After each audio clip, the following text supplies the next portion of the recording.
That was absolutely amazing to put together an experience in virtual reality.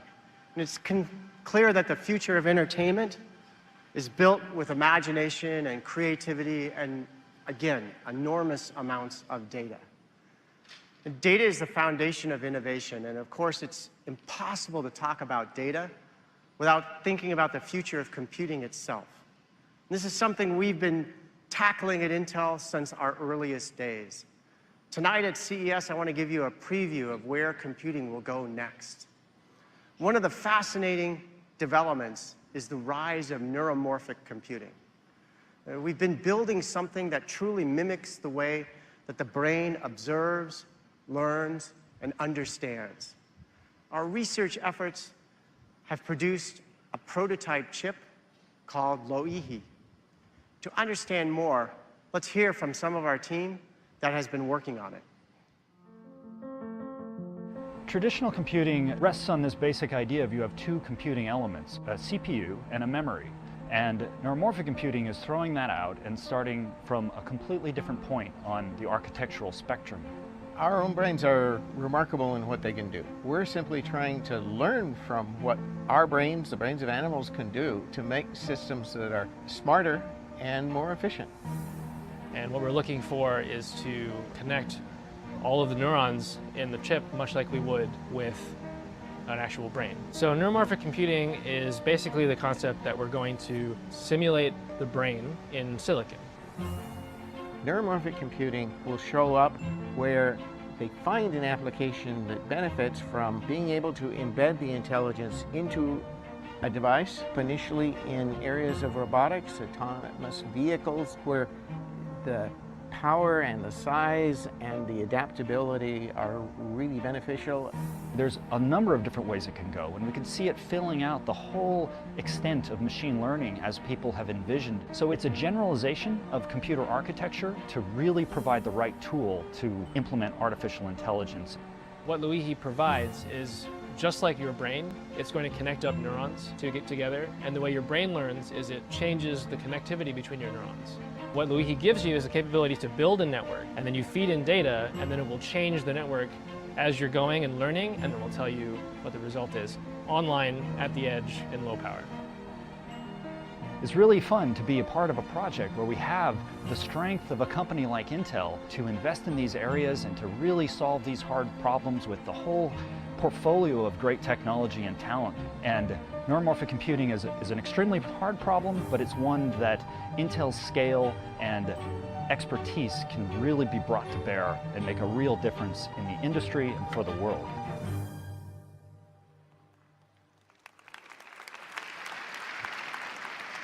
So as you just heard, neuromorphic computing has the potential to change the way devices understand and interpret data.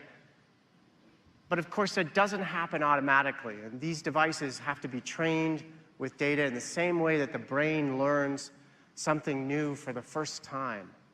This has been a major research effort at Intel, and today we have a fully functioning neuromorphic research chip. Our Loihi research chip is the most advanced neuromorphic chip yet developed, and after only a few weeks, it's already performing simple object recognition in the labs. This incredible technology is going to influence future products and innovations. And in the years ahead, Intel will put Loihi in the hands of our research partners to unleash the true potential of our prototype. We're really optimistic about what this new kind of computing can achieve over time. I'd like to take another leap in computing, though, and this time make it a quantum leap. And let's talk about quantum computing for a second. And quantum computing represents an entirely different approach to computing. This technology will be able to solve problems that are insurmountable today. Quantum computers are composed of quantum bits, or you often hear the term qubits. They use massively parallel processing to solve problems that today the best supercomputers will take months or even years to resolve. So what can you do with all this computing power? Well, one possibility is you could model chemical molecular interactions for drug development. And this often requires testing endless combinations of molecules to find the right solutions. And with quantum computing, this process is dramatically accelerated. This is just one example of how we're thinking about quantum computing today. Just as we ushered in the era of our classical personal computing, we're pushing the boundaries of the quantum computing revolution. Our labs and researchers are committed to these innovations, and we see it as fundamental scientific and engineering challenge. Now, we've been working with the leading Q-Tech labs at Delft University in the Netherlands to test and build full quantum computing systems. And you've probably heard us talk about our 7 and 17 qubit systems. Well, today, I'm proud to show you the next step. I'm proud to introduce to you our 49 qubit quantum chip. This 49 qubit chip pushes beyond our ability to simulate and is a step towards quantum supremacy, a point at which quantum computers far and away surpass the world's best supercomputers. We expect to solve key technical challenges that must be overcome to move quantum computing forward. There's quite a bit more work required than just this chip, but this is a major breakthrough in quantum computing. We're going to continue innovating in this space to tackle life-changing complex problems and believe the most impact will be in things like materials science and the discovery of new materials such as superconductors and new molecules to advance pharmaceuticals. The future of both neuromorphic and quantum computing are coming much faster than anyone imagined. And I'm confident that they'll transform our lives for the better. The next generation of computing will be more than about technology. It will also focus on how the industry positively impacts society. This is where Intel has made significant investments and impacts over the years. 4 years ago, on the stage at CES, I talked to you about conflict minerals. And after careful researching about where our minerals were coming from, we committed to use only conflict-free minerals in our microprocessors. Now, through further effort with third parties and direct validations by our supply chain, we've gone well beyond microprocessors to ensure that every product is labeled conflict-free.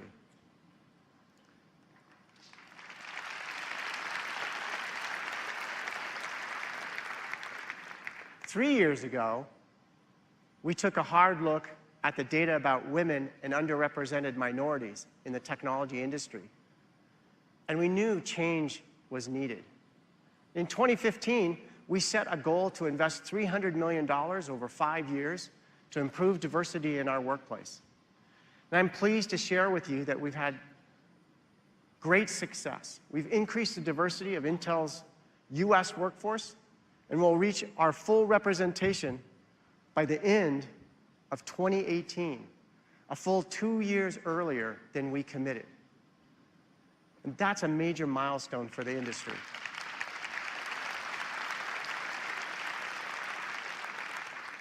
We'll continue to publish our data on a regular basis to prioritize diversity and inclusion, allowing Intel employees to be part of a culture that positively impacts society. Now, there's a next area that we believe we can go and impact society, and that's in safety and transportation. It's not an exaggeration to say that the rise of autonomous cars will be the most ambitious data project of our lifetime. It's significant and will reshape our cities, our transportation systems, and beyond that, it'll be one of the most positive social forces technology has ever unleashed, because it's going to save lives.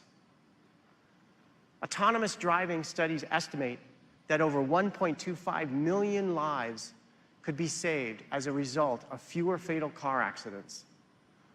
Over 157 hours of commute time can be saved per person every year through autonomous vehicles. And over $150 billion in fuel costs can be saved in the US economy over the course of a single year. As you can see, the impacts will be enormous. We want to push this technology even further. We want to build a platform that allows autonomous cars to become a reality, from commercial fleets to passenger cars everywhere on the road. This isn't just an experiment, it's a path to the future. It's not just the technology, it's about the safety as well. So to help us understand why I believe autonomous vehicles are closer to reality than anyone realizes, let me introduce one of the world's great entrepreneurs and an expert in autonomous driving, the co-founder of Mobileye, Professor Amnon Shashua.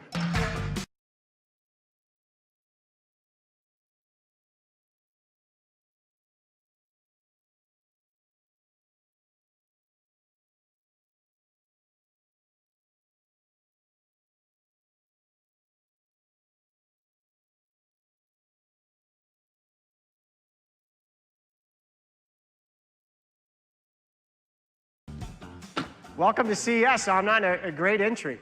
Thanks, Brian. It's great to be here. So I saw no hands on the wheels, but this doesn't look like the traditional autonomous car. There's no big LiDAR on top. It just looks a little bit cleaner and smoother. Well, first, I'm proud to introduce one of our first vehicles out of a fleet of 100 cars that we announced last year. And indeed, as you said, all the sensors are very discrete, unlike what you normally see in the media. So last year, we had the pleasure of welcoming Mobileye to the Intel family. We believe Mobileye has developed the most powerful technology for autonomous vehicles, including this car you arrived in. Mobileye is proud to be part of Intel, and we are excited to be working together on building a world of safer cars.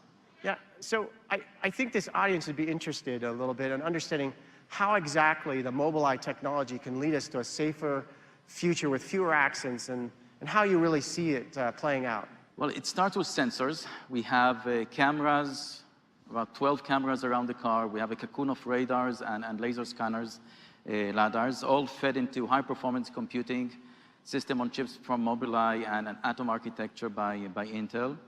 So when we talk about cameras, we have 3 cameras in front, 3 different fields of view, which gives you about 180 degrees in total, and very high resolution. So you can see about 250, 300 meters range.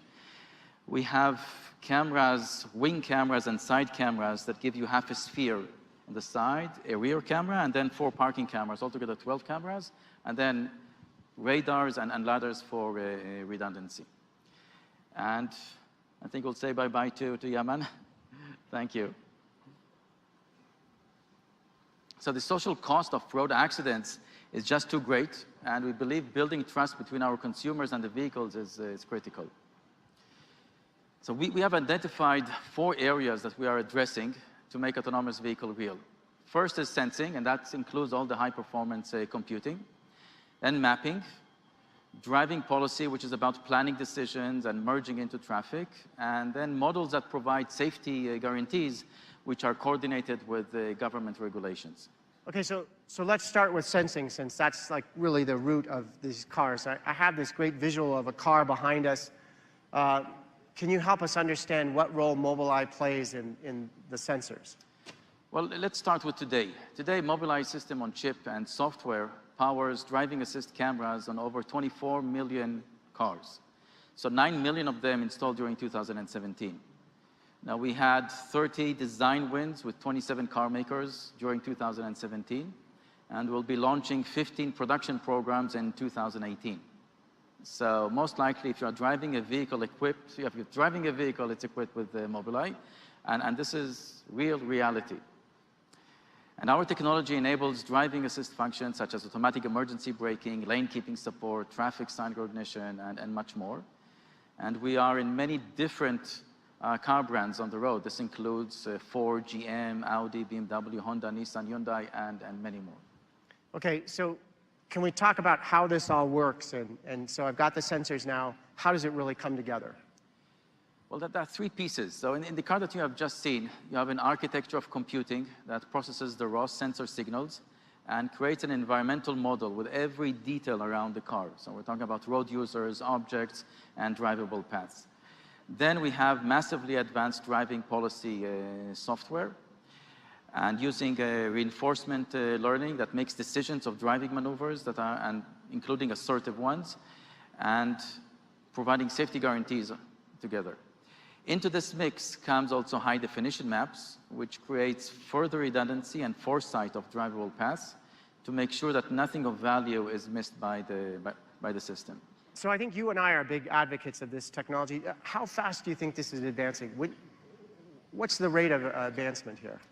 Well, actually, very rapidly. We are developing faster processing chips and superior software, and the very best architecture combining Mobileye's IQ system on chips and Intel's Atom architecture. To be more specific, in few months, we are sampling our 5th generation system on chip, the IQ5, that is expected to run 24 tera operations per second at an extremely low power of 10 watts. Raw computing density is important. That's the 24 teraops. Diversity of cores is also important in order to run different workloads, but power is crucial. Right. You know, this machine needs to fit in a car, most likely powered by a battery. So every watt counts. So that 24 teraops at 10 watts is an important set of parameters. It's not only important, it's the best on the planet. And you know, the industry knows that we're pushing the boundaries. In addition to our level 4 partners, BMW, Fiat Chrysler, Aptiv, NIO, our latest addition to build together a level 4 fully autonomous car is SAIC Motor, the largest automaker in China. So you've told us about the sensing, but you know, one of the real breakthroughs that you and I have talked about is in the mapping. And after all, mapping is that data that's so important. So can you tell us how you see that all coming together with Mobileye? Well, first, when we say mapping, we're not talking about the conventional navigation maps that we are all familiar with. We're talking about maps that are required for supporting autonomous driving, and they require levels of details you cannot find in navigation maps. And creating these high-definition maps is a big logistical problem. Even more difficult is to keeping these maps updated in real time. And we believe that crowdsourcing is the only solution. And this is possible because Mobileye has both the crowd. We have tens of millions of cameras on cars. And we have a technical solution capable of compressing the data small enough to communicate over wireless networks. We're talking about 10 kilobytes per kilometer, which is really nothing. So cars equipped with Mobileye cameras and chip act as data collectors, as harvesters, and continuously update the high-definition maps. And we call this data collection road experience management, or REM. Let's take a look at how it works in the following clip. So what you see here on the left display, you see mapped data, these colored lines projected onto the image frame. And these lines are sitting exactly on real lane marks on the road. So this gives you a sense of accuracy. We're talking about accuracies at the level of centimeters. On the right display, you see the same information but projected on Google Earth, again to give you a sense of accuracy. And accuracy comes from the accuracy of the map data itself, but also accuracy of localization. The system in real time localizes the car inside the map. So crowdsourcing is the most affordable way to create real-time, up-to-date, and accurate maps. And the industry is on board. We have production programs this year, launching from BMW, Nissan, and Volkswagen. They'll be equipped with REM and begin crowdsourcing and updating the REM map in 2018. We have global mapping is advancing rapidly, and one of the most exciting areas of autonomous driving. We are announcing today 2 new mapping partnerships in China with SAIC and also Navinfo. And with these new relationships, REM is in every major market. So, you know, you and I have been big advocates and believe in this technology. And the critical piece will be getting the regulators and the local governments to really help us make this a reality as well, correct? Well, I agree, Brian. We are embarking on the most ambitious and comprehensive plan to formalize the common sense of human judgment of driving, and create a model of safety we call RSS, that together with regulatory bodies will make autonomous vehicles a reality. And this week, we'll host conversations on precisely this topic. There's a lot of interest, and I hope you join us. Okay, so Where do we go from here?